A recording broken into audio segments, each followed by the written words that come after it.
Hello, Mandy Friend here in Rochester, New York. Ever since I did my Rochester Young Professionals Homebuyer Seminar, I've especially been doing a lot of buyer interviews and kind of preliminary interviews, and that's a time where I talk with every buyer and say, okay, what's important to you? Why is it important to you? And really ask tough questions to try to figure out, their ideal house. And a topic that continues to come up is school district. And I always like to just at least throw out my personal example as a way to kind of illustrate when school district is important. So, for instance, my husband and I run a 5-year plan for having babies. Sorry, Mom and Dad.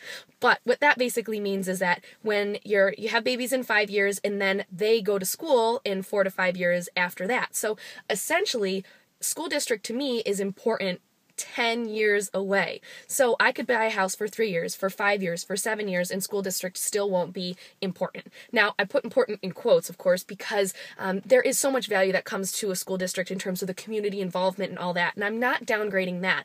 But what is important is if you do restrict yourself to a certain school district, you might not be able to get the best bang for your buck. And that's in terms of square footage or in terms of taxes. So it's important to really identify why school district is important to you. If you're just worried about resale, that's my job to make sure you get it for the right price so you can resell it. But if you have the capacity to get more bang for your buck outside of the school district that is ideal for you, it's something worth exploring. So that's all I have for you today. If you have any questions, comments, or anything you'd like me to speak to in future blogs, you can message me at mfriend@nothingle.com. Thanks for listening.